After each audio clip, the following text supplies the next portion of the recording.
Good evening, everybody, and welcome to the Toon Review. Tonight's show is, of course, Newcastle United versus Leeds United's match preview.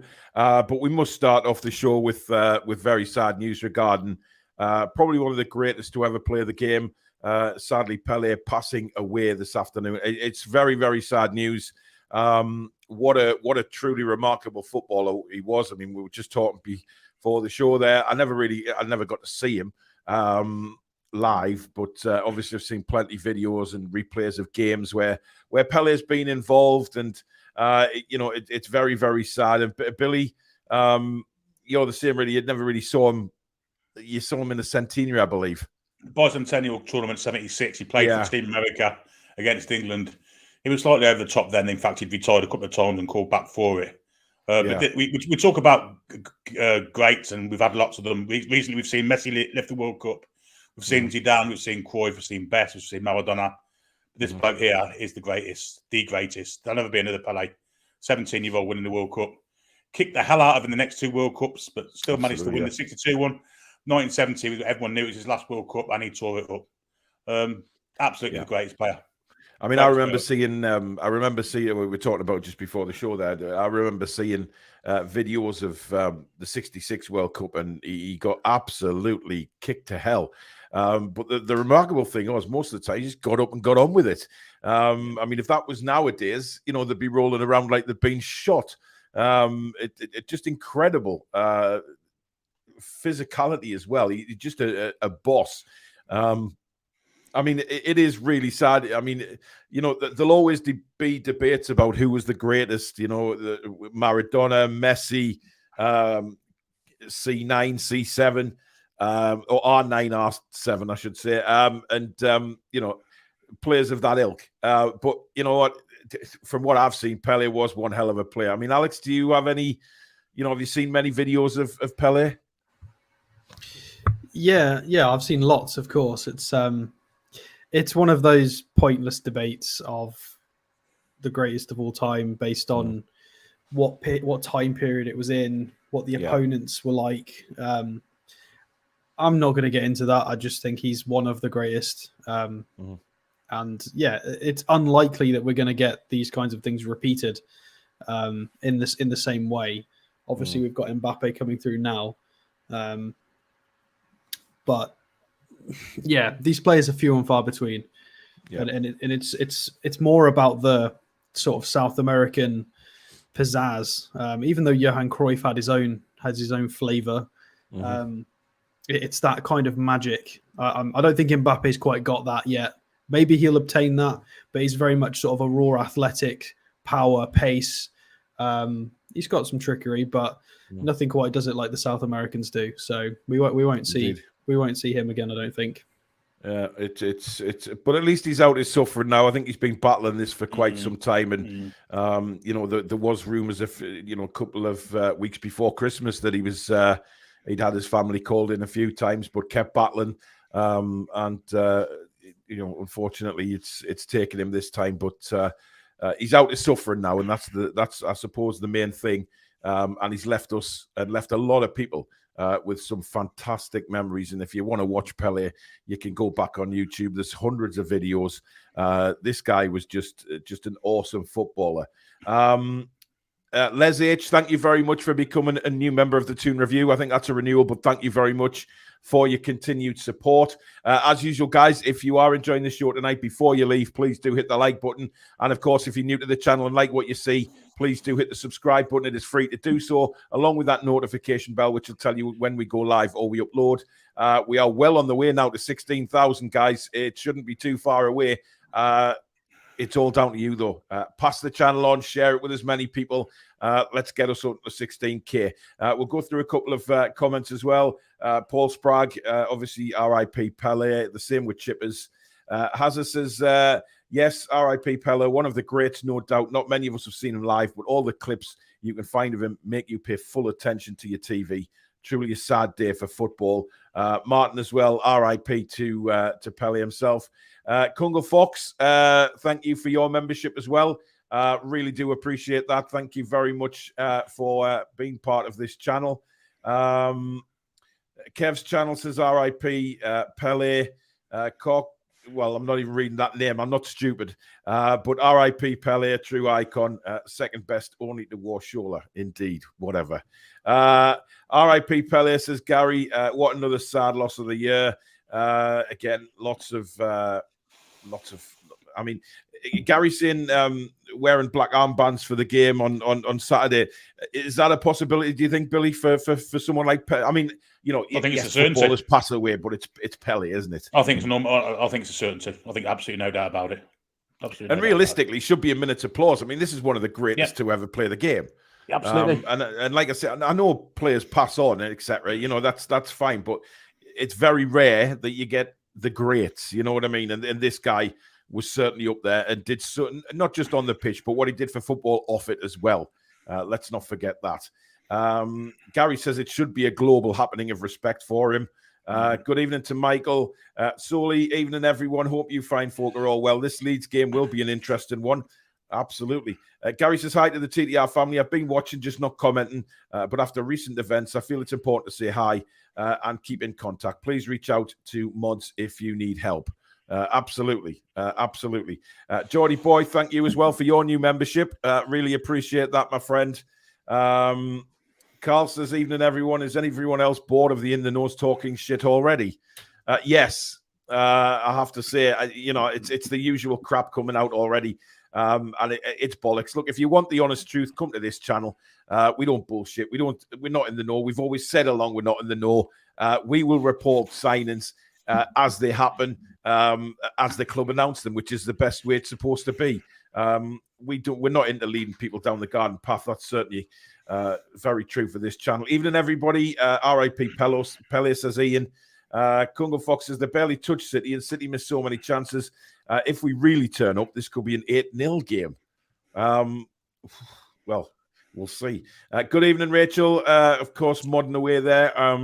As usual, the usual rules apply. Keep respectful. No all caps, no duplicates, and enjoy the show.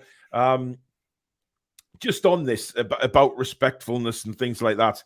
I've had a chat with Eddie from Tyneside Life this afternoon, and he's stopped his channel because of the horrific abuse that he got regarding the incident, which I'm not getting into, but the online abuse that he's had is absolutely disgusting. And he stepped away from his channel. Now, he had over 20,000 subscribers, and it's a real shame that he's felt that he's had to do this. And he's obviously got another YouTube channel. He's doing a sort of cycling across Britain one. He's got a good channel going there as well. But it's a real shame because I know Eddie, loved what he did.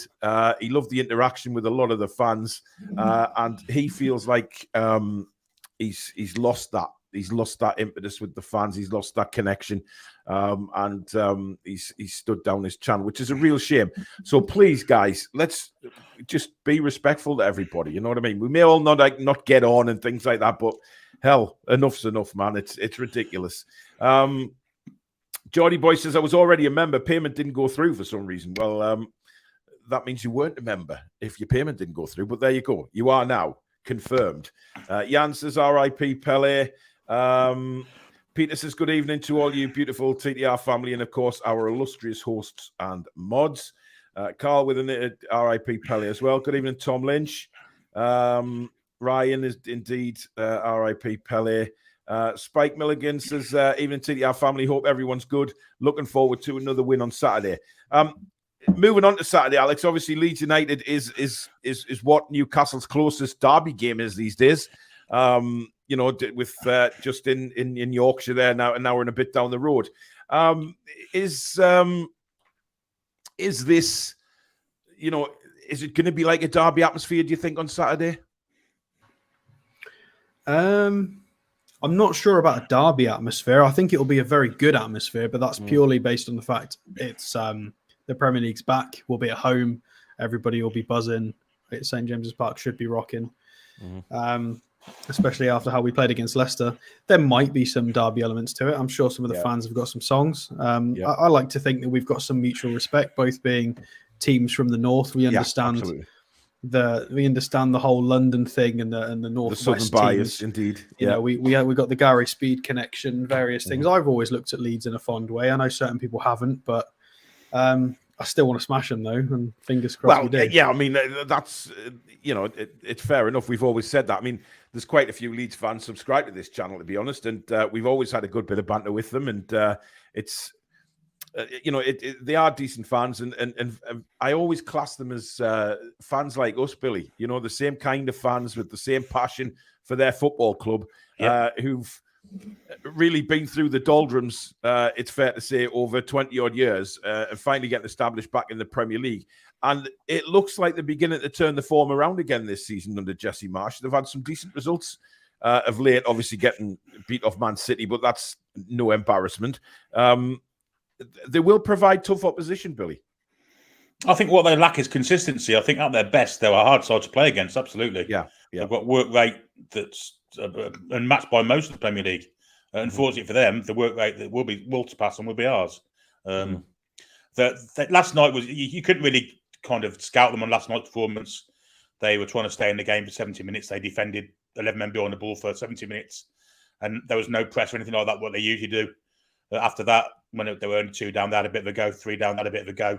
Pulled one back, but yeah, I think it might be the same situation on Saturday as well. But they're a good side. They've got some good players. The lad up front, the Gononto, the Italian lad, looks a real handful.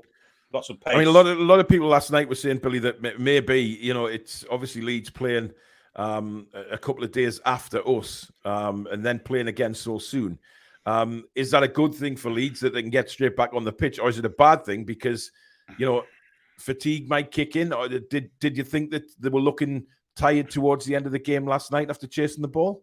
No, on the contrary, actually, they were stronger after 70 minutes, to be honest. They did nothing for the first 70 minutes, literally nothing. They sat behind the ball, 2 banks of 4. The front 2 dropped back and helped. They were playing like a 4-4-2 system. It was quite strange, actually. No Harrison wasn't playing. But the press, what they're usually quite famous for, didn't really happen until 70 minutes. Interesting. So that's going to be interesting to see how they perform against us, because obviously, that's what they're famous for. We at the moment are the press kings of the Premier League. There's absolutely no doubt about that. So it's going to be very interesting. They have managed to catch us up on possession 1 and final third per match. They have actually managed to overtake us for that. We're in third with 5.8 per 90. Man City with 6.2 and Leeds with 6.5. So they do like to win the ball in the final third. But good thing we've got a couple of centre backs and a 6 who are all very press resistant in Botman, Cher, and Bruno. So yeah, absolutely. Hopefully we can mitigate that. Indeed.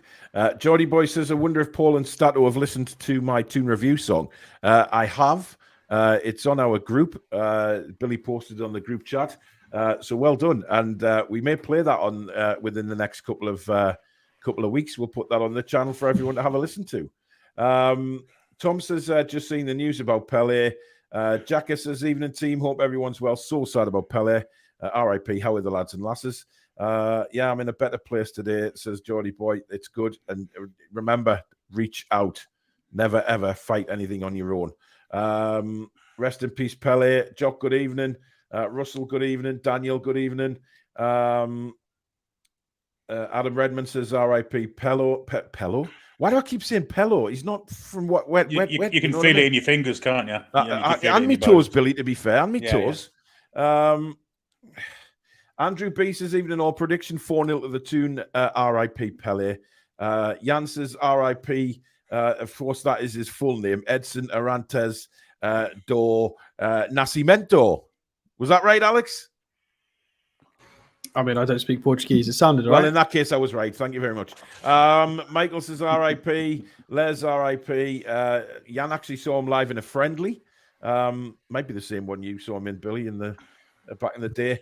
Shane says, good morning, gents. Just a quick word on Pele. Greats is thrown around a lot these days, but RIP to one of the original greats. Absolutely. Absolutely, Shane. Tom says, Pele ranks alongside Messi as one of the greatest players to have never played for Newcastle. Indeed. I think he may have played at St James's Park, though. I'm pretty sure he did. I know he played at Highfield Road. They did an England tour way back in the early 70s. So he may have played at St James's Park. I'm sure he did. Tom will probably look that up, Billy. You know what Tom's like. He'll get stuck into that. JT says, evening all. Long time no see. Hope we're all well. Crying shame about Pele. R.I.P. One of the true greats, indeed. And Ian sharing that. Francisco as well. R.I.P. The one true GOAT, as loosely as that term is used today. Evening, everyone. Here is to a great show. Love you all. Thanks, Francisco. Richie says, why do clubs like Liverpool and Chelsea announce transfers a week before the window opens? Makes me very jealous. Alex, any thoughts on that as to why they're unveiling players before the window's even open? Yeah, I mean, I know it frustrates a lot of people. It frustrates me, but there's nothing wrong with it. It's just he can't be registered until the transfer window opens. Yeah. And as long as his other club have not got any, PSV have not got any competitive fixtures, maybe they have, maybe they haven't. I haven't looked. It doesn't really matter. It's just annoying. And obviously, we can't really be doing things like that in the Premier League because we've all got Boxing Day games, we've all got New Year's Eve games, and the 30th games. Like we can't really do that. Everybody's got competitive fixtures. There's a lot going on. We generally wait to the transfer window. Whereas, well, saying that, Liverpool are a Premier League team and have done this anyway, but PSV aren't. So we could theoretically do the same. There's a lot of people with expiring contracts. You know, there's that guy that we looked at in the transfer show yesterday. Wagner, for the German fullback who plays for Philadelphia Union. We could theoretically sign him immediately or we could sign a pre-contract with him now if he's got no more games, which I would imagine he hasn't. You never know. We might have, but I mean, it would have been really funny had James Maddison just stood up and done a Hulk Hogan on Sunday and ripped his shirt off to reveal a Newcastle shirt underneath. That would have been hilarious. Yeah. I mean, there's a lot more politics to it as well. Well, indeed, yes. I mean, it's Premier League players moving to Premier League teams outside the window. There's a lot of. It's so much more in the fans' eyes and the media. Yeah, like it gets a bit chaotic. Whereas in like the Belgium and Dutch leagues, I think they rather resign to the fact they're going to lose players. Absolutely. But never mind. We have a super chat, €10 from Richard P. Thank you very much, Richard. He says, wishing you, Paul, Alex, and Billy a healthy, happy, and prosperous 2023. Hope your channel, like the Toon, continues to go from strength to strength. I like Leeds as a club and their fans, but still 3 points for us. Thank you very much, Richard. And if anyone else would like to donate to the show tonight, hit that dollar sign at the bottom of the live comments. It takes you straight through that way. And you also get your comment read out pretty much straight away. So there is a little bit of a bonus to putting a super chat in. Geordie Boy says, Pele was football's answer to Ali in boxing, the greatest of all time. Adam says, TTR, whoop, whoop.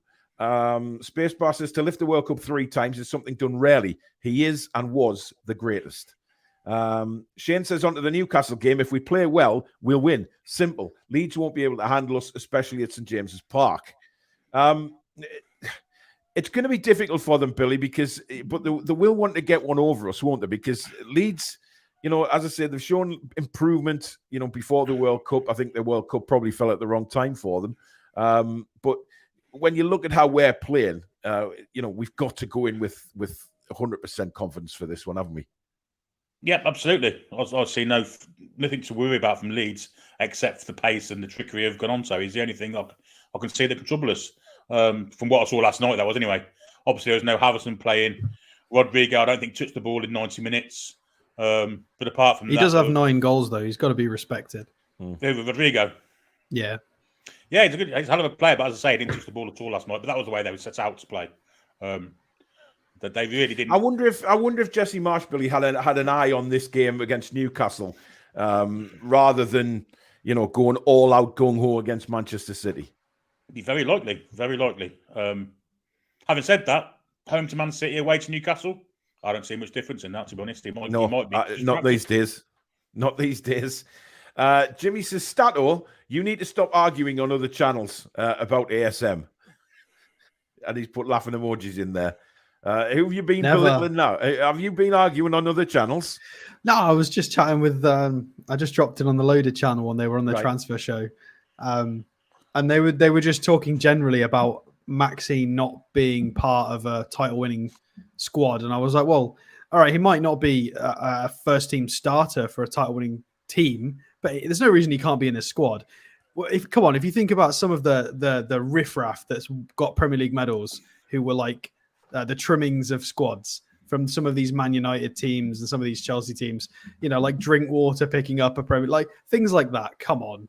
There's no reason why Maxi can't contribute in a season as a squad player. Like they rightly said, people like Diaby are better. He just play a different position, but we will pretend that they didn't say that. See, this is the thing. I mean, the loaded guys should understand that Alex is always watching. It doesn't matter where, who, what. He's always there. Is he? As soon as Maxi's name's mentioned and he's not listening, I just felt like it's unwarranted based on the fact we've got like 5, 6, 7, 8 players to move on who are way further down the pecking order for a title challenging team. I'd agree with that, to be honest. Without Maxi, fair enough, his time will come where he'll need to be moved on if he's not at the right standard. But he's not at the front of that queue, surely. Like, it's bizarre having that conversation now. It makes no sense. Joe Bentley says, hello, everyone. Hope you all well and had a lovely Christmas. We did. Thank you very much. G67, even though first time in a while, sad news indeed, but welcome back. Nice to have you here. Rachel says, I might have to watch Escape to Victory later. Brilliant film. Super film, that is. Pele at 17 in today's game would have been even better and arguably leaving the current greats in his wake. I've got no doubt about that. I agree with that. I mean, because in his day, and when he was 17, centre-halves could do literally what they wanted with you. In this day and age, they can't touch you, can they? So, absolutely. Julie says, I was thinking about that movie earlier. Evening, Jack. Hope you're well, matey. If you haven't checked Jack's channel out, Toon TV on YouTube, go and have a look. He's a good kid and he's got some good content. Richard P says, evening all. Pele was one of the all-time greats and also played in some of the best Brazilian teams ever. Absolutely. I mean, best. 1970, the best team. 1970, yeah. I don't think there'll ever be a team. I mean, obviously, I wasn't on the planet in 1970, but I've seen plenty videos and highlights of that 1970 team and some of the football they played, some of the goals they scored. Incredible. There's a international teams fighting around. Some of the Netherlands teams were Alex, not a Netherlands chance. never even won a World Cup, Alex. You can't say they were one of the great teams. Alex, that doesn't mean they weren't incredible. Alex, they were a good side, but they weren't in that league, mate. There weren't even a touch on that. That 1970 Brazil side could literally wipe the floor of anybody. They were just incredible. Warren says, evening, Paul, Alex, Billy, hope you're all well. Sad news about Pele. The world has lost a legend. And Julie J as well agrees with that. Alan says, I was 8 at the 1970 World Cup game against England. Was fantastic. Of course, nobody will forget the save that, what's his face made? The brilliant Gordon save Banks. from Pele's header. Gordon Banks, that's right. Yeah, a brilliant save onto the bar, wasn't it? Well, he was going the wrong way and he scooped it over the bar from off the floor. Incredible save. Unbelievable save. But Pele then went on and just ruled the World Cup. Jason says, Pele brought a level of creativity to the game that had never been seen before. He set a new standard few have ever reached. R.I.P., sir. Keith says, Alex, what's your thoughts on the Maddison injury? That's a good question. I don't know. A lot of people are saying it's potentially fake. It's potentially true. I don't think it matters. I think we're either in him for January or we're not. If not, it could be the summer. And that's it. I think we're the most likely team to get him. It's just a case of when. Unless things happen. Potentially, they shut us out in January and other players become available and we just move on to other options. It might be that we do want him, but we never end up getting him just because other doors open and it just doesn't quite work out. But I still think the most likely scenario is the injury is whatever it is. It's probably true. I think it's most likely we get him in the summer, especially with Leicester improving. But we'll see because there's a lot of little mini narratives going on within this story, like his personal actions, his comments on social media, his literal comments in the media, stories from other players. There's so much going on. It's difficult to tell. No idea. You're still convinced, Billy, aren't you? If he's fit, yeah. I'm not going to start him if he's not. So Whether the injury's there to scupper us, I don't know. If it's a couple of weeks, you'll still be all right, I would imagine. Darren says, R.I.P. Pele, very sad. One of the greatest, if not the greatest. Let's not forget, they didn't have the publicity back then with the TV streams, etc. He played against us once, and sure, he got a hat-trick. Sad day. That's the thing. I mean, if the world now sees football in the way it does, Pele would be huge, bigger than he is or was. Neil says, do you think Marsh has a point about difference in turnaround from the City game to this game with us? Yeah, it's unfair. I don't know why they've made them play differently. It's fortunately this time it's in our favour. Normally it's the other way around, but yeah, he's right. It sucks, but it is what it is. It's all to do with broadcasting and just greed. That's what it is. Yeah. Absolutely. I mean, if we were, like you said, Alex, we've been in the same boat numerous times, especially around the Boxing Day fixtures and then the fixtures straight after that, where we've had to go away, back. It's been all sorts. And unfortunately for Leeds, they're on the wrong side of that this time. But you know what it is? It's football and you just have to get on with it. There's nothing they can do about it. I'm sure that's what you'd be saying to his players is, look, we've got to do it. We've got to, but that may coincide with what we said before, Billy, about maybe Leeds not being fully at it last night. But time will tell. Julie J says, a shame about Eddie, a very knowledgeable guy. We'll miss him. Who have I missed something here? Tyneside Eddie. YouTube. Oh, Eddie. Well, of course. What am I talking about? It was me that said it. Bloody hell, man. He's a very knowledgeable guy. It wasn't just his football stuff. It was the historical stuff on Newcastle as well used to be really good as well. But you never know what will happen in the future. Our first summer signing will be Alex. He will be our scout. You heard it right here. Breaking news, says Blue Karma. I will definitely just say I'm not qualified to be doing anything like that. Professional scouts have watched tens of thousands of hours and have all the metrics in front of them, and they've got all the knowledge. A lot of them have been coaches and they know exactly what they're looking for. You've got to be a very special, a special kind of person to be a scout, because you could look at like a 13-year-old and you could just tell by the way they move the ball with their left foot or how two-footed they are. You can just, I can't do any of that. Like, to be a scout is outrageously complicated. Like the skill ceiling is, there's a reason why not everybody's a scout, and 99.9% of us are all just armchair merchants, because it's a hard job. Yep, absolutely. Nick X says, yo, Billy, remember what I told you a few weeks before the World Cup, that NUFC would go second at some point? It will only be a snapshot, won't last long, but it will be a sign of things to come. I do remember that, yeah. He was right. Yep. Kath says, what? Tyneside Life Gone, I can't believe it. I love that channel. Bloody keyboard warriors spoil everyone's pleasure. Look, it's annoying for me as well, because I'm good friends with Eddie, and I hate that type of thing happening. But he's made a decision, and he's doing this other YouTube channel now, which is going to take off as well. Top G says, I can see the Leeds game being harder than people are anticipating. Well, in a way, yes, but we said that against Leicester as well. We've said that against many teams that we've already played, Alex, and we've gone and done the job.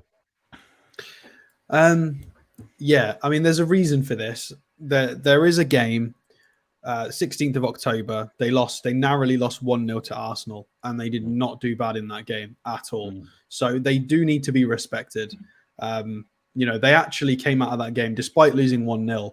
They were 1.86 XG to Arsenal's 0.55. So they should have beaten Arsenal by all means. They 16 shots to Arsenal's 9. They were well in there with possession. So when they turn up, they turn up. And Arsenal are, at the moment, one of the best teams, if not the best team in the league, a bit at the top of the table. So, yeah, we have to respect them, because Leeds turned up and went blow for blow with them. Didn't win, but again, it's one of these. We're getting to this point now where we've got such a good squad and we're playing such good football. We've still got to earn it. We can't just turn up and take points. We've got to, keep this whole intensity as our identity thing. We've got to maintain our values and the way we play. We can't just take points off anyone, because it is the Premier League. Even the newly promoted sides, teams like Fulham can turn up and really punish you. They've got like Mitrovic is incredible this season. You can't, nothing's free in this league. You've got to play properly. So Absolutely. we've got to show him some respect. I think that's a fair comment. Yeah. Number one in the know says, hi, TTR guys. It's that time of year again, so I'm back with all the juicy goss. Wayne says, Eddie will be back still following his other channel though from the start until he comes back. Hopefully, yeah. Top J says Leeds aren't going to be the same without Calvin Phillips and Rafinha. Well, I mean, look, they left in the summer. They've had plenty of time to adjust to the fact that they're not playing anymore. But like Billy says, they've got some talented players there, and I think it's whether those talented players are up for it on Saturday, Billy. Given the atmosphere that the Leeds players will be witnessing and will see for themselves, it'll be hostile as it normally is to away players. So it depends if they actually turn up and up for it. No, I'm sure they won't be shrinking violets. Their own fans are quite vociferous, aren't they, as well? Let's be perfectly honest about it. Yeah. I think they'll come aiming to spoil the party, and whether they do it through attacking means, probably not. I think it'll probably be counter-attack stuff. But they're definitely someone to be worried about because they're a good side on their day. You catch them on the wrong day, they can do something to you. But if it's what Leeds turns up, in my opinion, and what Leeds team is allowed to turn up, even more to the point. Yeah, because I mean, we can talk about how Leeds are going to play till the cows come home, but we know how Eddie's going to set Newcastle up, and Newcastle will. I think it's important, Alex, that we don't have a slow start, have a good start like we did against Leicester. I mean, that's a best case scenario. We're not always going to be able to do that. It's a case of maintaining our style, which is I know a lot of people get frustrated with this way of playing, but it's keep recycling the ball until we get a high value opportunity. So many times when people get to the byline or people are away and they get frustrated that the ball's not passed or crossed, and it's the way we play with the inverted wingers: recycle, wait for the space, try and do something creative and make a high value chance. That's how we do it. So there are games where we're not going to break through until after an hour. It's just going to be part and parcel of it. There's fine margins in professional football. They might try a few incredible moves in the first half that just don't work. It's not that they're not going to try and score early. It just depends. I think that, of course, they'll try. In an ideal world, yeah, that'd be great, but we'll see. Just seen it in the chat about Jorginho. There's rumours of new contract signing at Chelsea. So see what happens with that. Since we've done the transfer show on him, a bunch of people have come out and said that it's nonsense. So, who knows? I think Luke Edwards has shut it down and said Tielemans is the guy we're actually interested in. So a lot of journalists are following. I'm not sure I believe a single thing that comes out of that guy's mouth, to be honest. But no, but it's interesting because a lot of different journalists have all got different lines they're following. It's quite funny. So we'll see who's right. I mean, Billy, what do you think of Jorginho? Because we had a bit of mixed reaction last night on the channel. I wouldn't want him for all the tea in China. Where's he gone? Wouldn't want him for all the tea in China. He's too old, too slow. Just don't think he fits into our narrative. Fair enough. Sorry, I was just having a big yawn there. Guys, everyone, do Eddie from Tyneside have a good turn and leave something positive on his latest video. You'll see them. Mark says Eddie's class, his channel is class. I hope he reconsiders. Nice to have a more mature and unique perspective about without clickbait, emojis, and needless drama. Yeah, absolutely. Ian, good evening to you. Tom says yes, Pele played for Santos in a friendly against Newcastle at St James's Park. Ian says sad news about Pele, but what a life well lived. Absolutely. Dat Warlord says, woohoo, caught you guys live. How are you all doing? We're good, thank you very much. Ian says, just got my 6 months. I take it that's membership. If it is, thank you very, very much, Ian. Russell says, 4-0 win with Miggy to Bruno and Botman, who is due a goal. He's definitely due a goal, Billy. He's been trying and getting closer and closer, but just can't get that one over the line. Yeah, nearly volley went in on Monday as well, didn't he? From a set piece. He's, I'm sure he's going to be on the score sheet before the season ends because he puts himself in the right positions. He's had a couple of good headers, just narrowly gone wide. But he's also got decent feet, so I'm sure if the chance comes and he's got an open shot and goal, I think he'll take it. Yeah, absolutely. Ian says, I wonder if Klopp will retract his tears about not being able to spend like us. Well, listen, I don't pay any attention to him. He's an idiot. Yeah, our old friend Steve Bruce being linked for the Norwich job, guys. Alex, thoughts on that? I find it astounding. All I can say is I'm so sorry, Isaac Hayden.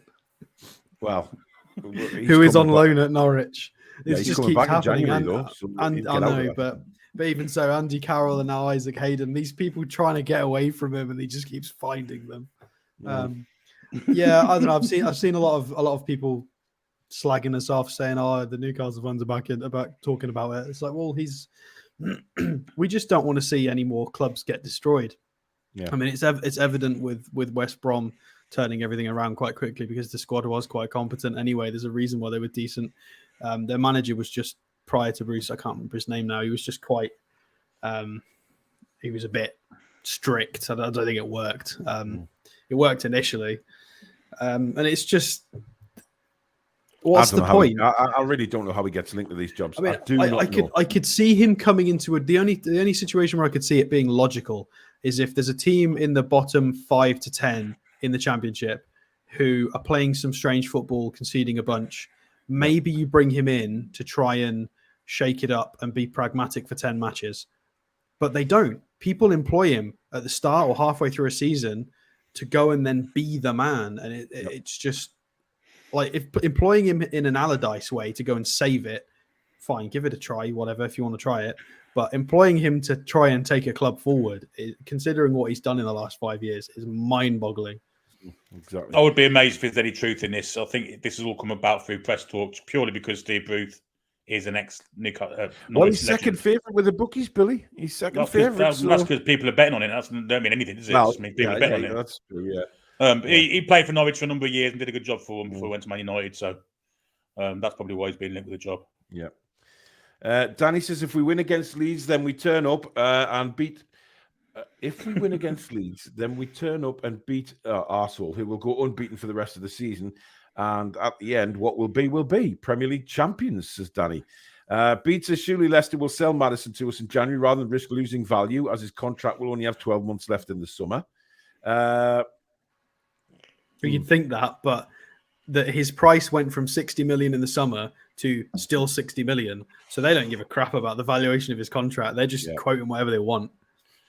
It's up to the powers that be to agree a decent fee. And I'm a poet and didn't know it. Mr. Sentence says, any word on Emil Kraft's return? Well, he won't be back this season. I'll be astounded if he's back this season. They pretty much ruled him out from this. I think it's March to May is an estimated return time, which is, it's not going to happen. Geordie Boy says, we're becoming the team everyone wants to beat, but we have Eddie Howe. Bollocks the lot of them.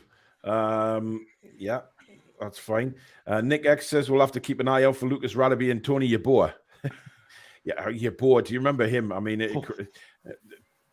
he was like crazy. Kunga Fox is not the Maxi slander again. Our man, he's better than Fraser. No need to sell. It's just Alex, he has anything negative about ASM on YouTube. He has these sort of scanners that inside his ears that if the ASM is brought up on any channel across YouTube, Alex will hear it and he will react. Not always. I did say to you, all of you, if we got a reasonable offer for him, I would take it because I think we could reinvest it in something more guaranteed. Yeah, because we all know what Max is capable of, but if we were offered good money, I'd take it for something, more reliable. But if that's not an offer, then no, I'd rather keep him. Why not?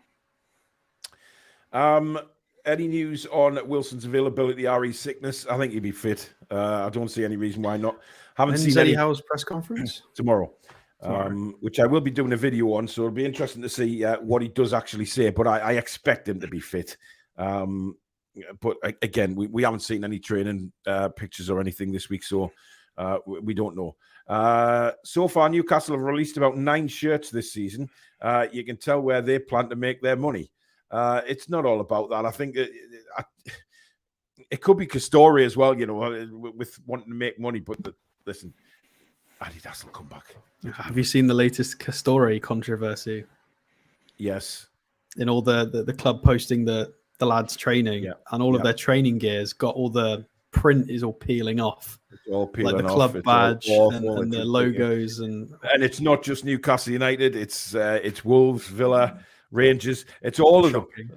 They're just a disgrace, man. And I think I really do think that the owners will want rid of them sooner rather than later because of the image of the club. They're representing the club, and it's a poor representation. Julie J says maybe that's what it is. Steve Bruce sees free food. Yes, with the Delia Smith link. Yes, indeed. I like coffee says I just saw some more clips of the Brazil Ronaldo, and wow, the way he outmuscled and outplayed defenders was just a sight to see. He was very similar-esque to Pele, wasn't he? The way he brushed players aside, Bill. Yeah, he was a pure centre forward though, whereas Pele kind of was an old-fashioned number 10. He played centre forward on occasion, but he could drift back as well and do things from deeper. Ronaldo was probably the best centre forward I've ever seen, if I'm being pretty honest. Yeah. Bloke was unbelievable, unstoppable in his pomp. Injuries ruined him, unfortunately. Libertino Radio says 82 Brazil side would give 70s Brazil side a run for the money. Yeah, they weren't bad. They weren't bad at all. No centre forward. The 82 side didn't have a centre forward. But what about 2002 Brazil? Hang on a minute. Are you forgetting Zico, Billy? No, he wasn't centre forward. It was a bloke called Serginho who couldn't hit a cow's arse with a banjo. Well, didn't they resort to playing Zico up front? I believe they did at one point. No. Serginho played every game and he was absolutely dog shit. Absolutely dog shit. There you go. Tom says, as a kid, me and my brother were mesmerised by a video presented by John Fashanu, of all people, Brazil team of the century. Look it up. It's on YouTube. Yeah, I've seen that. Beat says, Maxi dragged us to safety for 2 years. We were pretty much a one-man team. This shouldn't be forgotten. Also, before he got injured, he was fire. I still think he has a lot to offer in this team. I think the main point is, Alex, is getting him fit because he isn't fully fit yet. I don't think he'll start against Leeds either. I mean, he's been consistent in every competitive fixture he's played recently. He's been fine. There was the friendly where he was poor. I agree with that. Fair enough. He wasn't up to scratch in the friendly. But in the Bournemouth game, he should have had 2 assists. They let him down severely. Chris Wood skying that shot. Maxi should have had 2 assists against Bournemouth in the Cup. And then before that, his last competitive fixtures were against the likes of Man City and Wolves, in which he single-handedly dragged us through those games and won us 2 points. So when he's, I don't understand where there's dropped. There is no dropped consistency in competitive matches, none. Apart from he was injured, which is frustrating. Yeah, but you've got to go back a while for one of his inconsistent performances. Yeah. To what, like September, maybe even August. So we'll see. We'll see if he keeps going. I hope he's not in the side yet. I hope he's fit for Saturday because watching Leeds last night, they've got a real glaring weakness at right back.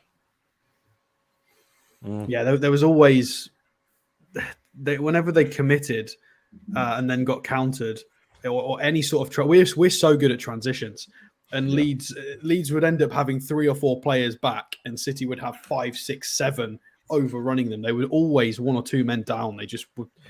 Defensive transitions were so poor from Leeds. I mean, Jack Grealish should have scored 5 goals last night. Should have scored 5 goals. You've seen many reports about him, but I think I don't see many changes from the Leicester team. I mean, if any, probably be the same. Yeah, there's certainly no need to change it. I mean, they're playing so well at the moment. The only maybe Wilson coming back for Chris Wood will be the change that we probably expect to happen. But apart from that, I mean, nobody. I know we said that Willock wasn't quite up to his game, but at the minute, does he risk changing it? I don't see why not. I think Willock will perform at home. I think Leeds is a type of game he would thrive in, Billy. They're quite energetic in the middle of the park, and if there's a game for Joe Willock to turn it on in, it's against Leeds because that Aronson looks a good player too in the middle of the park. Yeah, and we need that energy, don't we? We need that energy to go up against them. Yeah, but having said that, there's a case then to also move Joe Linton in there, and if Max is fit, have him on the left wing. But we'll see. What we will. I tend to agree with you. I think there would be minimal changes, just the one. If I'm being perfectly honest. To address what you guys have just said with the energy and the style, They are first in the league for successful tackles per 90 with 12.7. And they're first for high third turnovers, final third turnovers. So they're no joke with trying to get possession back. They're going to be really aggressive. But on top of that, they're also first in the league for fouls per game with 12.7 as well. So joint second for red cards. They've had 2 red cards. Yeah, so that was quite noticeable last night as well. They did like to leave a foot in or two. Yeah, so if we can sort of, I mean, Leicester were doing that a lot. They were getting frustrated. They couldn't get the ball off us. They were leaving feet in really late. So it obviously depends on the officials and the referee we get. It seems to vary week to week. But if we get a competent one and they keep leaving feet in late, you never know. I could see Leeds not even finishing with 11 men, to be fair. Yeah, absolutely. Gary says something interesting. Apologies, I'm late to the show. What do Newcastle do about Wilson? I love him, but we can't rely on him for a full season. Do we get as much as we can for him and move on? He had a bug. Yeah, he's been reasonably fit this year, hasn't he? He's kind of not been injured since August, is he, or September? Yeah. He was out for a small stretch of games, and he's played most of the games for us. Most of them, yeah. I wouldn't sell Wilson in a million years at the minute. Not a chance. He made 11 appearances. Yeah. Sorry. That's fine. 11, which is reasonable. Is the Newcastle match on Prime on Saturday? No, it's not on TV. But you will hear it live on here with Billy for the full watch along from 2:30 on Saturday afternoon with half an hour's build up to the game and then full 90-minute commentary of it. So there you go. So join Billy for that one and he'll be certainly up for it. Foxy says, RIP to one of the greatest. Pele reminds me of this channel, the best. Oh, thank you very much, Foxy. That's very kind. Evening, Stu. Arturo says, well, he did put, I know it's only a channel, and then he's gone on to say, but I'm destroyed right now. I wanted to say that the only thing I really got is my dogs and Newcastle. Stay strong, Arturo. You've got a lot of family on here, matey, so if you need to, please do reach out to any one of us. Warren says 3-1, Toon win. Miggy Wood against his old club. And either Burn or Botman to get their first goal for us is my prediction. Well, hopefully Wilson's playing and not Wood. But I see where you're going, Warren, with Leeds being his old side. Of course, Leeds could be his new side in January if rumours are to be believed. But we'll see. Time will tell. Danny says, shut up with them stats. Have your own opinion. There you go, Danny. What stats? There been any stats tonight? Well, we haven't really. I think I was just talking about tackles and fouls per match. All right, fine. Leeds foul a lot and tackle a lot, and that might be good for us because they might get a player sent off on lots of cautions. But that's why every professional football club in the land looks at stats, hires people for stats and things like that.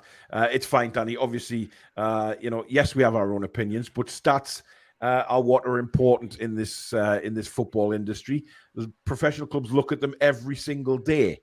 So, a bit of a silly comment. You've made yourself look a bit silly there, Danny.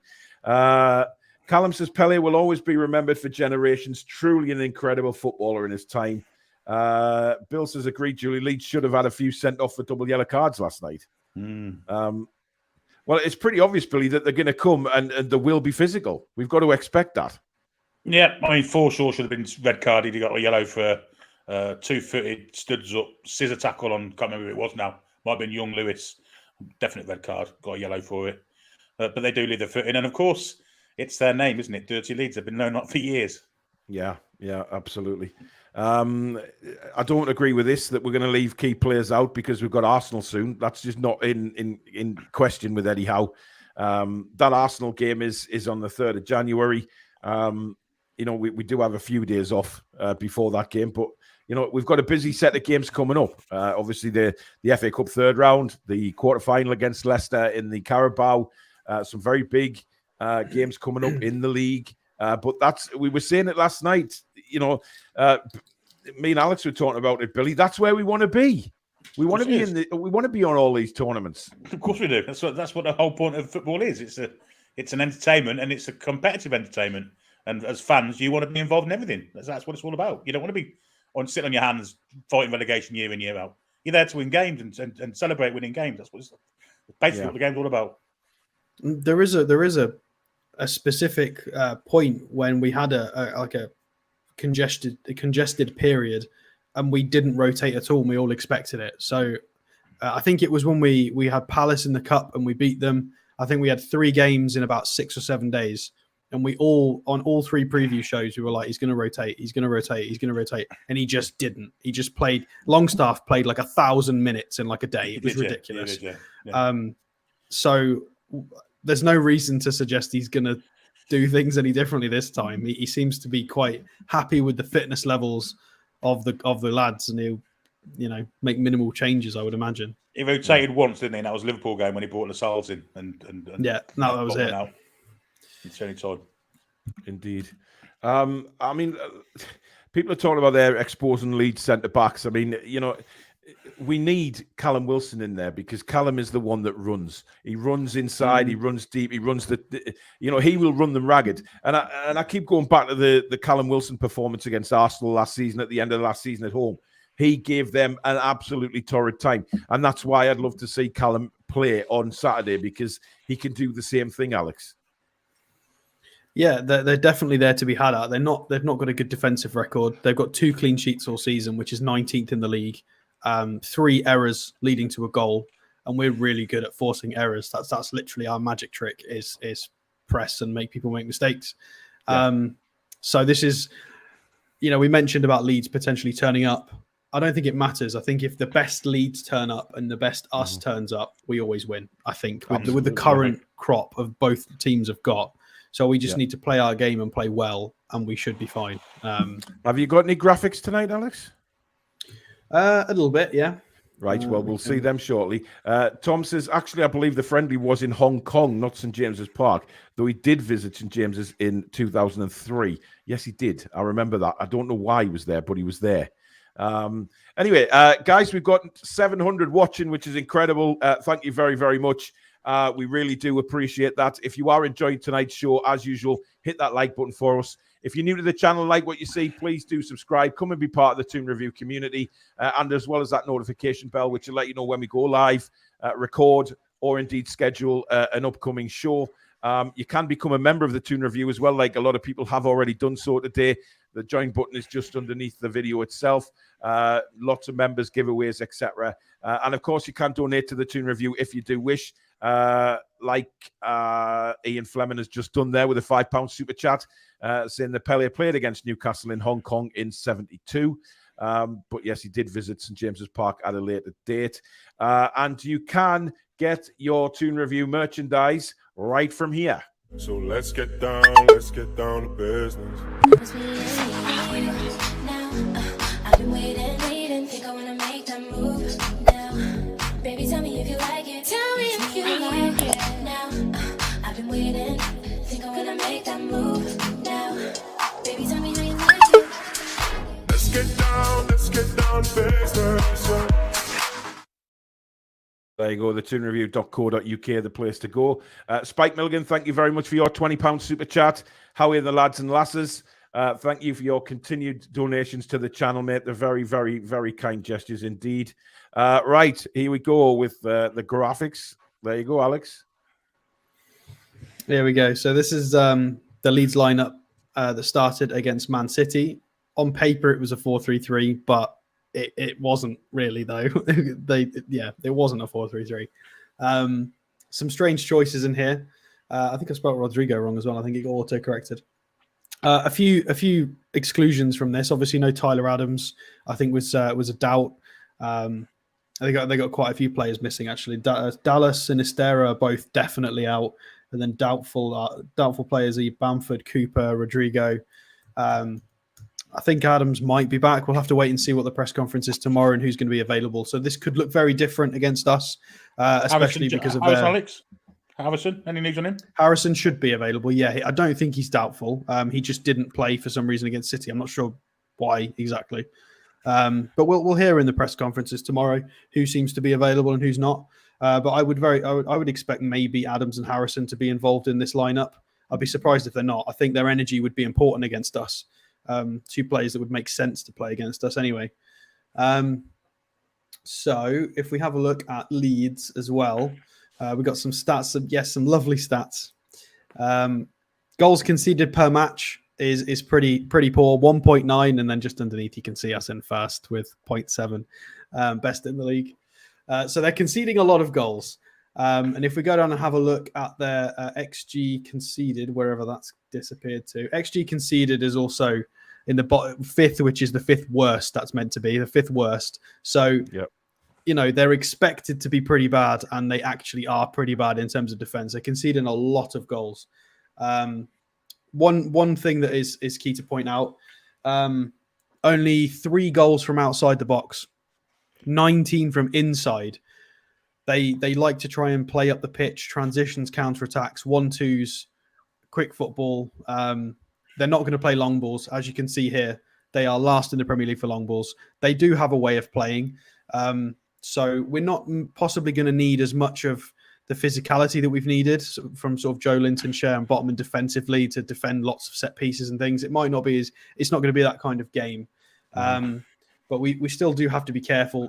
Tackles and interceptions and stuff are really, really high. As you can see there's the stat I was talking about earlier. Leeds are in first for the possession one in the final third, third for interceptions. So, first for fouls. So they're a ratty little team. They will get at you constantly. So we've got to be careful. In terms of, here you go. I'd got it up on. So this was the missing players for them against Man City. So Dallas and Sinistero were definitely fully injured, and then they had 3 doubtfuls. So we'll wait and see whether they're going to be available or not. And then their recent form, only the real stuff we've got to go on is their friendlies.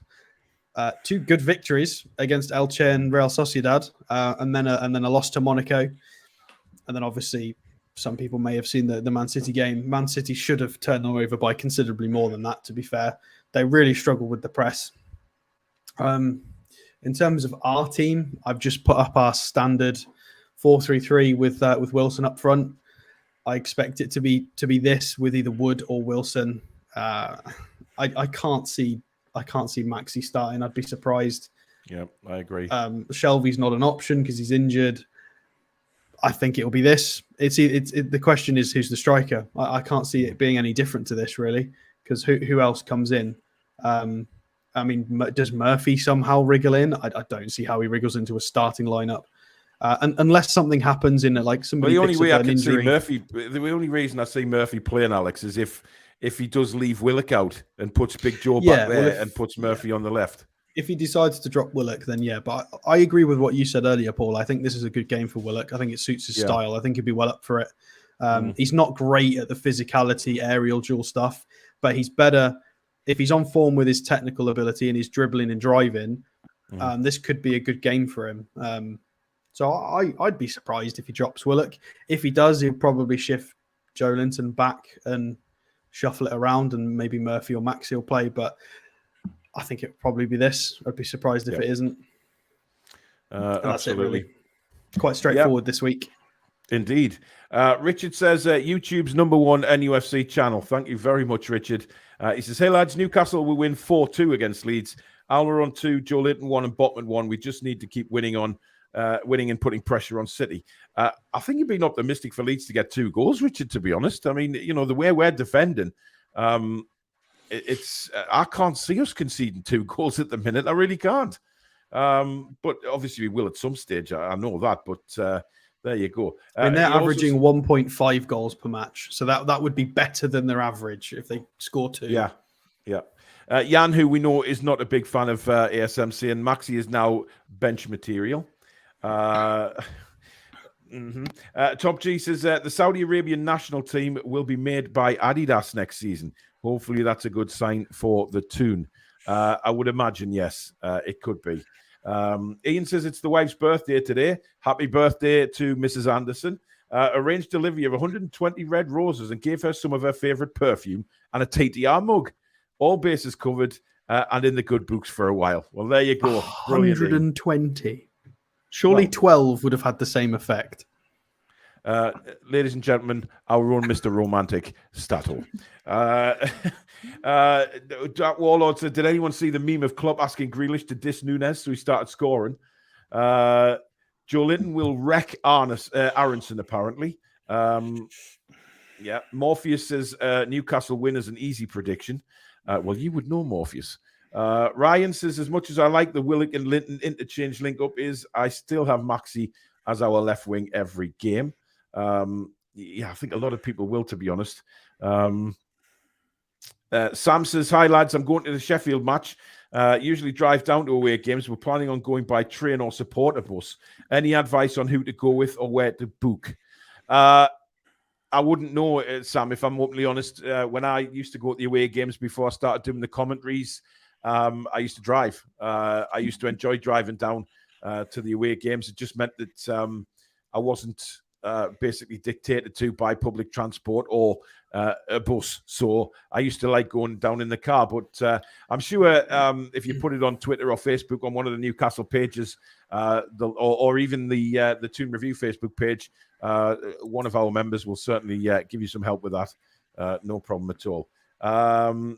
Mark says our old gaffer Ozzy Ardiles was in Escape to Victory as well. I'm sure he wasn't he, Billy? Lots of Bobby Robson coach players as well. Lots of Ipswich Town players were in it too. Yeah. Wilson may be on the bench at the weekend. We have 4 games in 10 coming up. No, I think you'll be put on the bench for the cup games, Chippers. If I'm openly honest, I think you'll play in the Premier League games without a shadow of a doubt. Simon Hopper is the referee. I don't know much about Simon Hopper. DCB says the game's not televised. Well, no, it's you need to know how the Premier League works now. It's sometimes Amazon Prime will do that they did the other weekend and put all the games on, but most of the time, Sky pick a few games and then the rest you just have to watch on highlights and stuff. We're lucky on the channel we can get the game. And we're not allowed to broadcast the game, obviously, for copyright reasons, but we can watch it and give you the commentary, which is what Billy will be doing from 2:30 on Saturday afternoon. It's not Simon Hopper, it's Simon Hooper. Of course it is. Kenny says, do you guys think you can beat us? Kenny, yes, I do, if I'm being openly honest, but I also think you guys can beat us. I think it's going to be a fantastic game of football. And for us as Newcastle fans, I think I speak for a lot of us here when I say it, the Arsenal game is a sort of idea of where we are now as a football club and how far we've come. Certainly I'm not saying we're going to go down to the Emirates and win. I think it's going to be a great game of football. And, whoever wins, then fair enough, well played. You know what I mean? It's I'm expecting a very good game of football, though. I don't know about you guys. Yeah. Well, I mean, put it. There's one good way to put it. We're a lot better than we were when we beat you 2-0. We're a lot better than that. A hell of a lot better.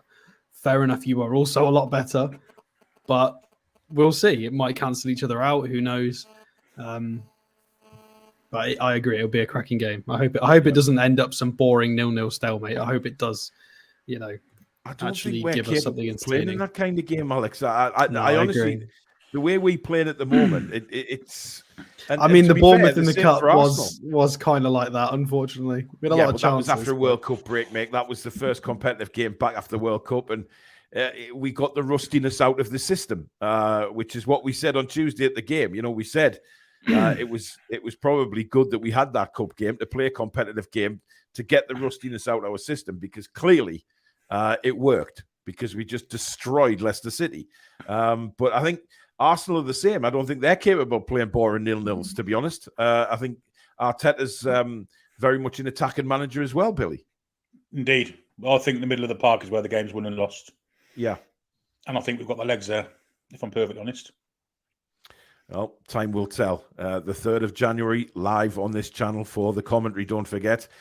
Stu Moose, is any truth in us trying to sign Lukaku? I have never heard one link to Lukaku for Newcastle. I've heard a couple, but have you really? I don't think that's a go ahead to me. I can't see that. No. Beats as Leeds approached us about a loan for Wood. We turned it down, apparently. Maybe. I'm not sure how that benefits us, just loaning him to Leeds. Because we've needed Wood a few times because we've had injuries. Unless we charge them 20 million quid. Yeah, well, unless we charge them a good whack for it and they subsidise a lot of wages and we're planning to bring in an attacker, that's the only world in which that makes sense. Otherwise, he's been useful. We've had to use him because of our injuries. Well, Stu Moo then goes on to say that he doesn't want Lukaku. I can definitely agree with that. I don't want him anywhere near Newcastle, to be honest. No way. Jimmy says smoke is still coming out of Statos. He is. We don't need no stinking stats. Well, we know that Jimmy's a big fan of Statos, so he's just winding them up there. Chateau doesn't sound anywhere near as good as Stato, says Ian. Indeed.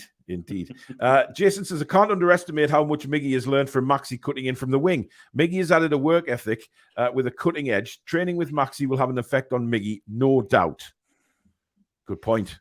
Seattle Geordie says, for England, when you mention the great Pele, you have to mention the save by Gordon Banks, the utter disbelief on Pele's face. R.I.P. Pele. Yeah, we spoke about that. I mean, lots of things happen in that game. I mean, there's the supposed all-time greatest tackle of all time by Bobby Moore and Pele as he was going through. And of course, the archetypal swapping the shirt between Bobby Moore and Pele at the end. They respect each other that much. They were good, the great mates after football finished for them. Absolutely.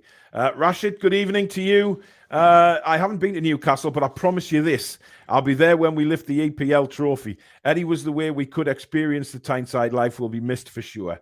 Absolutely. But Ratchet, we know you're a big part of this channel, so stay tuned, brother. Billy Trey's socks says, Billy, I want to go on the washer. So we've got Billy's vape. We've now got his socks. I mean, it's incredible, really. They've gone from my mouth to my feet and missed my underpants out, strangely. Well, let's not go there, Billy. Faramir says, I still believe Maxi has a lot to offer us. This bad patch will pass. I don't think he's in a bad patch. I mean, listen, he's not in a bad patch. He's not fit at the minute, which is why he's playing a sort of cameo role against Bournemouth and against Leicester. He clearly wasn't fit when he came on against Bournemouth at all, but he still created. He turned the game and created a lot of chances, even though he wasn't fully fit. But you look at the times before he was injured. He was playing outstanding football. And, you know, I've been one of the first to criticize Maxi on this channel, and me and Alex have had some ding-dongs about ASM, but I'll back him up this time around. I totally agree that Maxi is still one of our better players, and he's not been in a bad patch. I find that I struggle when in your watch along sometimes. Somebody will absolutely kick the stuffing out of him and send him flying. And you go, oh, he's down again. Get up, he's man. Down again. Get up, man. What's he down on the floor for? I'm like, bro, but I will say this, Alex. I will say this. When he goes down and he's doing this. He stays down, yeah, that's fair. But when he's doing this, I mean, come on, just get up and get on with the kid. That's the annoying part of Maxi. But it's funny because then you see the replay and you go, oh, he did catch him actually. But that's part of Maxi, and that's what we have to accept as part of Maxi's game. But look back to the Wolves game when he rescued us there. The Man City game, he was absolutely unbelievable that night. And he's played so well in so many games this season. I will back Alex up on ASM this time, and I'm not having a go at him. I think the only thing I have a go at him for is him rolling around on the floor like he's being shot in the head off a cannon, right? Fair enough. But other than that, I will back Alex up here and say I do not understand where people are coming from with him not playing very well. I mean, considering what he did to Kyle Walker, because I think Kyle Walker handled Mbappe rather well. He did. Better than Maxi for sure. Yeah, and so the fact that Maxi completely took him to the cleaners is so impressive. And people are going on about Maxi's work rate. He got himself injured chasing an overhit through ball in the 95th minute of a game. Pulled a muscle doing it. And he almost got there as well. The bloke, I think he's really harshly dealt with by people sometimes don't know what they're talking about. Indeed. Zishan, thank you very much for your $8.99 super chat, my friend. Thank you as well for all your donations and your continued donations, mate. Evening, guys. Had a delivery in Jedburgh yesterday. Effing hell, I feel for those Man United fans. Dave Harrison, God bless his soul. Yes, it is almost a year since we lost Dave, and we will be doing something for that. On his anniversary, of course, without a shadow of a doubt, be remembering Dave on one of the shows. ASM ripped City apart. I don't think it will be in the starting 11 if we sign Maddison. Probably not. Anyway, it is now that time of the evening where we turn to our team predictions. Now, from what we've said tonight, I think this is pretty straightforward. But Billy, we'll start with you with your start 11, please. Yeah, Pope, Trippier, Share, Botman, Byrne, Joe Linton, Willock, Longstaff. Who I missed out here? Bruno as a 6. And then we've got Wilson up front. I think he'll come back in. Miggy on one side. That's it, isn't it? That's 11, isn't it? Yeah. Alex, was that your predicted team that you put on the screen? No, I was gonna go Carl Darlow, Manquillo, and yeah. Hey, Billy's getting good at these jokes. Team. He's cracking jokes on a weekly basis now, Billy. I mean, he's learning, isn't he? He is, yeah. My God. Yeah, I think the only two controversial ones are: is it Wilson or Wood? And then it's a fair shout. Will he drop Willock? I don't think he will, but it's a fair ask, I guess. But I think if he does drop Willock, who does he bring in for him? Does he bring Maxi in to play on the left think wing? he'll just bring Joe Linton into left eight and play Murphy or Maxi as a left wing. Well, I'm going with Nick Pope. I'm going Trippier, Botman, Share, Byrne. In midfield, I'm going. I think he's going to go with Bruno, Longstaff, Joe Linton, and I think he's going to play Murphy, Wilson, and Miggy. Look, I think, right, I would rather see Willock play because I think it's a good game for him, like we've spoken about before. But I just think he's been offered the last couple of games, and I think he might just change it a little bit because Leeds are very physical in midfield. I think Joe Linton back in midfield is something that Eddie will probably look at. Now, if he does move Joe Linton back there, people will be saying, oh, what about Maxi? The option's there to start Maxi if he's fit. But I genuinely think that he's not 100% fit to start a game yet, which is why I've gone with Murphy. But I tend to think that because of Leeds' physicality that we were talking about earlier on in the show, I think Joe Linton might be a better option than Willock for the physicality.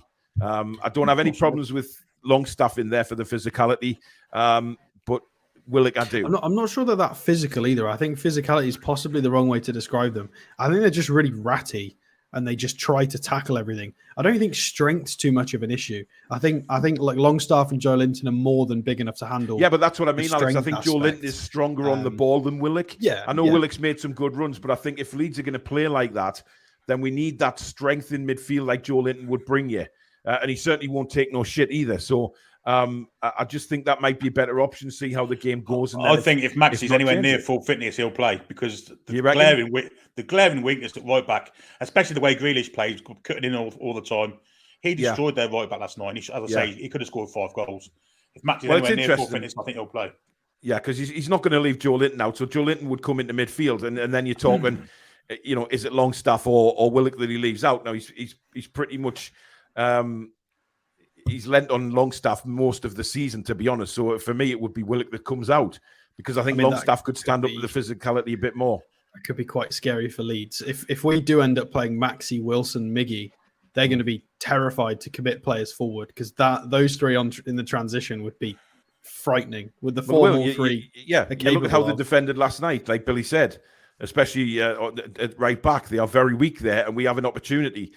If Maxi, I mean, look, there's options there for Eddie, isn't it? It'd be interesting to see what he says in his press conference tomorrow. I will be putting a video out with a press conference reaction, going through what he said.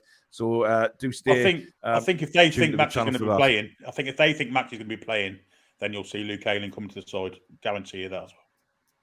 Well, this is the thing about Eddie Howe, though, Billy, isn't it? He won't give anything away in the press conference about Maxi playing or not. He might say, well, he's trained, but does that mean he's going to play? Because, come 2:00 on Saturday when that team sheet comes out, that's too late for the Leeds manager to change anything if VSM's in the side. So he's done that numerous times this season, of course, hasn't he? I've got one interesting point about these attackers as well. And any variation of that front three that we've just mentioned, whether it's got Murphy, Maxi, Joe Linton, or Wilson, or Miggy in, with the exception of Wood, who we've not really mentioned, all of those are pre-takeover players and then not Eddie Howe players. Yeah. So all of the nonsense we're getting at the moment from other fan bases, again, pretty much except Wood, the entire front line that's available is all pre-takeover players who are all playing out their skin. Absolutely. $8.99 super chat from Douglas. Thank you very much, matey. He says, hi, guys. What's your opinion on Fabian Schär playing on Saturday? Do you think he will play with him being on 4 yellow cards and save him for the Gunners? I still think he plays. Yeah, he'll play. Look, suspensions are part of football, and I think would I worry about Jamal Lascelles coming in? I don't think Lascelles would come in. I think you just move Byrne across because Botman can play with his right foot. Let's not forget that. And Matt Targett would come in at left back. I don't think he'd play Lascelles. But if he does play Lascelles, we'll wish Lascelles the very best and hopefully he plays well. I wouldn't mind Lascelles playing against somebody, but I don't want him playing against Leeds. I don't think that's the right fit for him. No. I'd be a bit worried about him playing against Leeds. Yeah, 100%. RM99, thank you for your €11.99 super chat. Really kind. He says, evening, gents, enjoying the show. What are your thoughts about Sven so far? I closely followed his developments ever since his spell at Heerenveen onwards. Pleased to see him shine in the Premier League. Well, RM99, the guy is a Rolls Royce. We love Sven Botman. He is a unit, a powerhouse, a juggernaut. He's going to be our world-class future captain. I've no doubts about that, guys. 100%. Got the potential to be the best ever centre-half to play for Newcastle. Absolutely no doubt about it. Yep, I totally agree. Jordan says, do we find a replacement for Longstaff in January? Well, why? I'm not biting. I'm not. Let's not open that box. No, that's definitely a rod in there somewhere. There's no way that's serious. Yeah, there's a little worm. Jason says the pressure's on Arsenal in this game. We can only win even if we lose by giving everything. Yeah, exactly. Not really noticed. Noticed Maxi wasn't in the dressing room photo from the weekend. Oh, was he not? That's an interesting observation. Well, let's have a look, shall we? Because I've got it. Can we see Maxi in that photo anywhere? He's probably checking the photo. Well, he could be behind somebody. I mean, what about the top left-hand corner? Or is that just a shadow behind Carl Darlow? I don't know. For fuck's sake. I mean, it might be a ghost, Billy. Look, I don't know. Clearly, you can't definitely see him, but I mean, to be fair, Serena's in the photo. Room. She is the photographer. Treatment. So, who's taking a photo if she's in the photo? Well, I think judging by the amount of bananas, it was King Kong taking the photo. So it's normally supposed to be oranges, isn't it? They've got bananas there. Well, I obviously think that's just to keep King Kong calm while he's taking the photo. But look, I wouldn't read anything into that. I don't see anything in that at all. What are you on about? What? That's gone straight over my head. Who? What are you talking about? King Kong behind the camera with the... I'm so lost. Well, just the amount of bananas, King Kong, a monkey, bananas. Okay. Monkeys eat bananas, don't confused. They? Alex, how many times have you watched zoo programs and they feed the monkeys bananas? Yeah, so I just saw a pile of bananas, so I thought King Kong might have taken the photograph. You imagine old David Attenborough, can't you? Here we are in the forest. I'm going to feed the Gunners with some Maltese. Proper Maltesers, by the way. Yeah, proper ones, of course. Yeah, that's what they told you. Yeah. Jan's not agreeing. Stop it. He is shite for the moment. Apparently, everyone's shite at the moment. Well, the photo was, the photo was retaken, and he was in that one. So he may have been on the treatment table, just getting a massage or something, or he might have gone for a poo. Who knows? He might have been laying King Kong's finger. Well, yes, that's exactly what I mean, Billy. And he's come back and says, "Hey, you're missing me out of the." I can't do the French accent, but. He's from France. Hey, you're missing me out of the picture, man. Jamaica. Get me the spaghetti. Never mind. Anyway, you know what I'm saying. Obviously, what? World War IV. We've done 3. Well, there you go. But look, there it is. He could have been somewhere private. He could have been given an interview.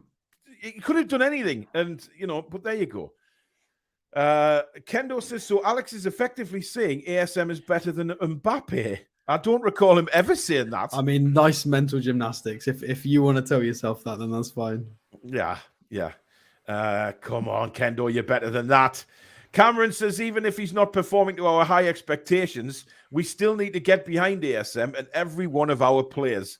Absolutely. Well said. We Header says, missing Danielle, but loving the show. Trips over the Arsenal wall. Yeah, that would be nice. Right in the back of the onion bag. Leeds United Ultras, good evening to you. Don't rule Leeds out. Perfect game. No pressure on Leeds, is it, to get a result? Let's be honest. Well, but nobody's ruling them out. We said that they're going to come here to try and upset the apple cart without a shadow of a doubt. Jimmy says ASM would start if he was any good. I think Jimmy's on a wind-up tonight with you, Alex. You can get your own back with him tomorrow, though. Justin Thomas says, Leeds fan here, boys. You have nothing to worry about. We've got nothing going forward, and we're shocking at the back. Marching on together. Just hope you don't get 4 or 5, to be honest. Well, look, I mean, you might get a surprise, Justin. You know, you might just get a surprise. Leeds might turn up and just really give us a game. I'm not saying they'll beat us. It could be 2-1 or something like that. You never know. They've got some dangerous players up front. I've mentioned Gononte. You've got Somerville to come back in. You've got Gelhardt, who looks a really, really good prospect. There's some good players up in that front line. There's Harrison and Adams as well. Harrison Adams, there is Rodrigo. I think the problem with Leeds has been combining as a team. The individual talent is there. But it just sometimes doesn't work as a team. But look, I hope you guys, I've said this over and over, I hope Leeds stay in the division. I've got a lot of time for Leeds and the fans, apart from that one I threw over the tables at the but we'll not go into that. I wouldn't class him as a Leeds fan, to be honest, just a drunken git who would probably have a sore head after he woke up on the morning. But never mind. Ayling will not come into the side. He's an awful defender, says Scott Lightning. Jason says bringing Maxi on when the game is stretched is perfect management. Yeah, but given what Billy said about the right back situation yesterday, I mean, you just never know how ahead he's going to go. Justin Thomas says, I'd take Wood from you. Justin, seriously, mate, get up the ground on Saturday, right? And take him. Take him for nothing. I don't mind taking the £25 million loss on him. It's not my money. I couldn't give a shit. Come and take him away. I'm sure he'd do a good job for Leeds United. He'd certainly play more games than Bamford would. So, yeah, why not? Leeds should have Adams. Jimmy Somerville's coming back as well, guys. Huge difference in our side with those two.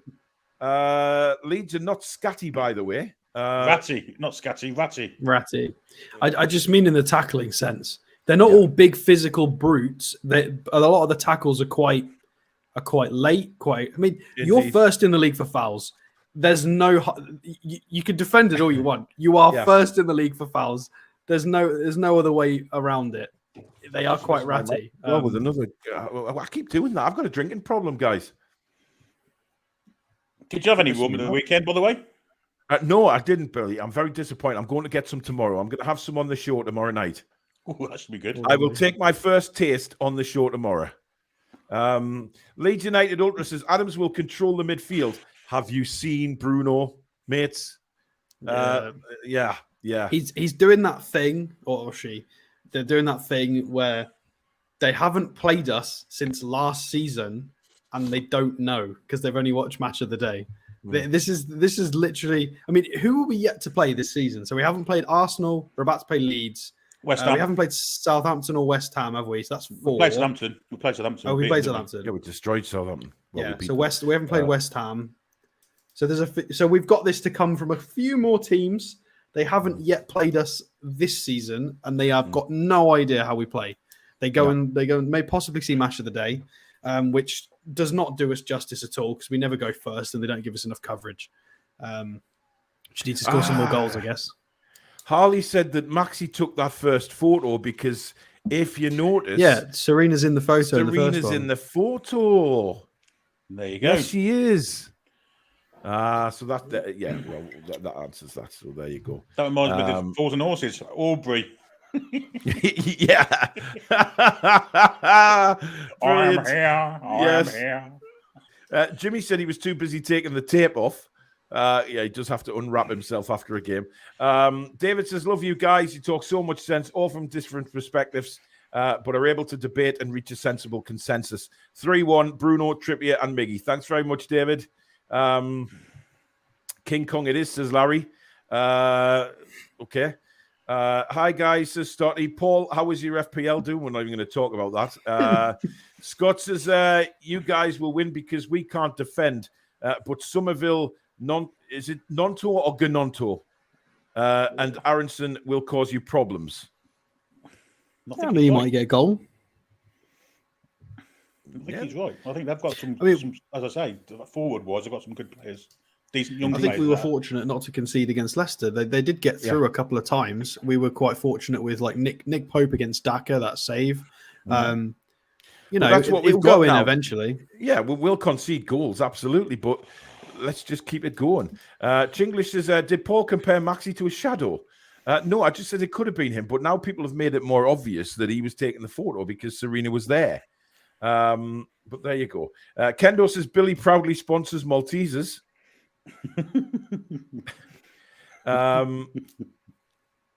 SAFC says, Daniel have released a statement asking their fans not to sing racist chants in 2023.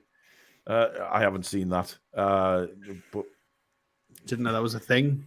Yeah, I'm being put right now. King Kong is not a monkey; he's an ape. Yes, he's an ape. He's not a monkey. He's not real, so he's not either. Okay, right. He's not real. Ratchet says, Paul, can you do an Indian accent? Oh, don't go there, for fuck's sake. No, he cannot do one.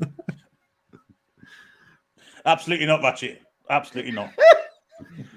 I'm gonna try. No, you're not. None of us can do an Indian accent. Not one of us. He has asked me to try. He has asked me to try. Therefore, Ratchet's been a big part of this channel for many, many, many moons, and he's asked me to try. So why should I not try? You shouldn't. Why? Because it's racist. You can't do Indian accents. It's not racist. It is. It is. You can't do that. It's offensive to certain people, isn't it? It's not racist.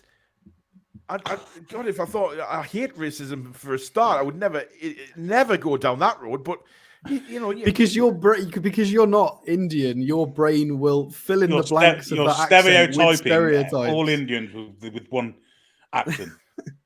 Christ Almighty. Okay. It's YouTube, one thing like that, and it's a big strike.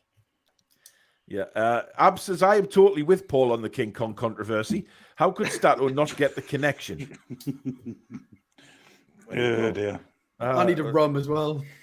Okay. That's fine. Larry says, why are we worried about the photo? We're not worried about the photo, Larry. Just commenting on it. Up the Blues says, hey, everyone. Hope you're having a good night. Thank you for joining us, Up the Blues. Hope you're well. Like I say, lots of opposition fans subscribe and watch this channel, and you are very, very welcome. Let's have a look. Latest score, Wigan 1, Sunderland 3. Are they playing tonight? I've had the misfortune of looking up and seeing every goal I've scored as well. Oh, damn it. Michael says, Billy, you are class. Thank you, Michael. Very kind of you, Chinglish says, doing an accent is not racist. Come on, man. Ratchet, who is Indian, says, guys, it's funny. I can take a laugh on myself. Do a Ratchet accent. Don't do an Indian one. You guys don't find it offensive. And but YouTube and certain people might. And if it's against terms of service, you just get a strike. Yeah, but Stu has a good point. Is it racist to do an Aussie or Irish accent? Yeah, but it's to do with, it's just to do with terms of service. Some people might find it offensive. Yeah. It's to do with terms of service. Right, Ratchet, I do apologise. They're not letting me. I'm sorry. You can email YouTube and Google. I'm very sorry to upset your viewing fun tonight, but these two politicians aren't letting me do an accent, so I do apologise. Francisco says, you're almost attempted an accent is the reason the disclaimer exists, Paul. Thanks, Francisco. Love you too. Paul, try a Scouse accent. There you go. 4-1, by the way, right. Sunderland. Oh, brilliant. Yeah, let's whoopie do. Chinglish says, my wife is Chinese and she loves when I do a fake Chinese accent. Oh God. Scott says politically correctness gone insane. Ratchet says no worries, Paul. I love Billy and Stato as well. Well, blame California and the platforms that they produce. Rolly Renner says well done, Billy and Alex. Tom says understand what you're saying, Paul, but Alex and Billy are right. It could impact on the channel. Well, listen, if that's the case, Tom, whatever's gone by on this channel where we've started wars with many a different country, and not just me, that bearded bastard on the bottom row there has also done a lot of stuff with fake teeth, etc. Let's not forget that. It's racist, not just me. Well, that's a German impersonation. And Alex's mispronunciation of Mainz players, he could have took offense to that. Hey, that was the Machen. Perfectly pronounced name. It just sounded funny. Whatever. You're both in this shit with me. I'm taking you both down with me. I had the pleasure, by the way, of over Christmas of my mother showed that clip to my entire family, and they all wanted me to say it. Well, don't worry. The whole Toon Review Nation will see it tomorrow night because that is on one of the funny clips of the year. So we will see that. Oh, Christ, there'll be farts as well, then, will I guess. Well, I'm hoping she finds the fart one, Billy, because that was very, very funny. Was that on a fan forum?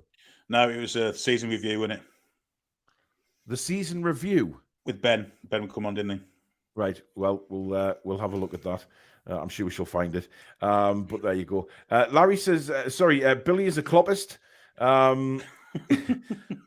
Larry says, so Germans can't get impersonated. Well, Billy does impersonations of Jurgen all the time, but he's allowed to because it's Billy. But because when Paul wants to do an impression, the whole world will start a war and I'll get done for racism. Unbelievable shit. Jimmy says, join us tomorrow for the racist edition of the Toon Review Friday. Ian wants the giraffe clip tomorrow. Oh, I'm sure that'll be there. I'm sure. Ryan says, Alex and Billy, you guys are definitely fun at parties. Oh, absolutely. I see where you're going with that. Foxy says, it's not racist, but if people want to be offended, they can easily twist it as you being racist. So better not. I haven't. Anyway, right. I like coffee, says Paul, doing an Indian accent would be interesting to hear. We're not... Ab says, I would love to see a Paul accent compilation on the TTR Friday show. Around the world in 80 accents. Christ. Yeah, well, literally would be, wouldn't it, to be fair? Richard says, amazing show, guys. You always crack me the F up. But I stick to my score prediction 4-2. Paul, you should do a Macam accent. We haven't even done our own predictions yet, have we? Francisco says, it licked me, Susan. Yes, how can we forget that? Kendo says, you're all racist, black and white supremacists. Yes, indeed. Anyway, score predictions to finish the show. Billy? I just see us having too much for Leeds. I'm going to say 3-0 to Newcastle. I think the goal scorers will be Wilson. I think Joe Linton will score. And I also think that Miggy will score. Good stuff. Ian says, Paul has insulted all nuns. Well, Steve Marler, thanks for your $5 Australian. He says, Paul, I don't think you're being racist when you try Aussie accent, but I'm offended at how poor it is. That's a good one. Brilliant. Oh, dear. Hazard says, it's only a baby. Yes. Vivian Westwood's died, guys. That's sad news. Yeah, she was the godmother of punk indeed. God. Dear me. Francisco's going 2-0. Ratchet says, we cannot be racist, guys. The club we support is black and white. Exactly. People are going for some fantastic Newcastle wins, by the way. I just let you know that. We're talking 5s and upwards. Kendo says 9-0, all Chris Wood. That would be a miracle, without a doubt. Seattle Geordie says, you should have been around in the 70s when Spike Milligan and Eric Sykes were in a comedy called Curry and Chips. I think I've seen a couple of them episodes. If you think Love Thy Neighbour's bad, and it is, Curry and Chips is twice as bad. Yep. Alex, what score are you going for, my man? I'm just going to go with the same one I keep doing every week now, 3-1. You think Leeds will score? I think we're due to let one in because we've had a few close calls where we had a few close calls against Bournemouth, a few close calls against Leicester. Or sometimes you just get unlucky with a little bounce. I mean, think of one of Man City's goals. If you remember the Stones goal that just bobbled and went straight to him, it happens. But I think we'll just have a lot more than them and be able to put 3 in the net. So 3-1. As for goal scorers, I keep saying it every week. I'm going to keep saying it. Botman due a goal. It's got to be Botman. I'm not going to say Miggy because I keep not predicting him and he keeps scoring. So I'm going to keep not predicting him. So hopefully that works. So we'll go with Botman. Oh God, bloody hell! Who else? It's working. It's not working for Botman now, is it? It's definitely not working for Botman. No, it's not, is it? Maybe I shouldn't predict him. I'll go with. Oh God, who should I go with? I'm going to go with Bruno. I think Bruno might get one. I think Bruno's due a goal as well. I think he's getting in the right places. I think he might. He keeps doing shots from outside the box that are a bit poor, and I think one of them he'll get hold of one potentially. Yeah, absolutely. And I don't know, third goal scorer. We'll go with whoever the striker is, Wood or Wilson. Okay, dog. Sitting on the fence again. Mark says, it's bad enough Paul trying to do a John. You cheeky bastard. Honestly, why do I put up with this? Francisco says, well, our mascot is a magpie, one of the most racist cartoon representations ever made. Okay. Moving on. I'm going 4-0 to Newcastle United. I think we'll overpower Leeds just like we did with Leicester. And I think goal scoring wise, I'm going Wilson with 2. I think Sean Longstaff's going to score. And I think Joe Linton will continue his run as well and bag another one. So I'm going 4-0 to Newcastle United. I can't see. Look, that's no disrespect to Leeds. Leeds may turn up and it may be a very close game, a 1-0 or 2-1. But I think we'll win the game. With no Miggy, though. Well, look, I never predict Miggy to score, and he does. So I'm the same as you. I'd rather not say Miggy and just let him continue his role. We'll see how it goes. But there you go, guys. That is it for the match preview. Now, please don't forget tomorrow night at 8 p.m. We've got TTR Friday. The 3 of us joined by Jimmy and by Roy, of course. And we'll be looking back over the year at Newcastle United. We'll be looking back on the year with the channel. So if you guys have any funny moments that you remember from the channel, from the shows, please do put that in the comments. And we'll have a good laugh about them as well. We'll try and get as many clips as we can done and put in the show tomorrow as well. So it's sure to be a really good laugh to start the new year weekend off with a bang and a good laugh. So please do join us 8 o'clock for that one with me and the guys. It should be hilarious. Thank you to everybody that super chatted and become members of the channel tonight. Really do appreciate it. Thank you, mods. Thank you to Billy and Alex. And of course, thank you to you guys out there who are the reason this channel is what it is.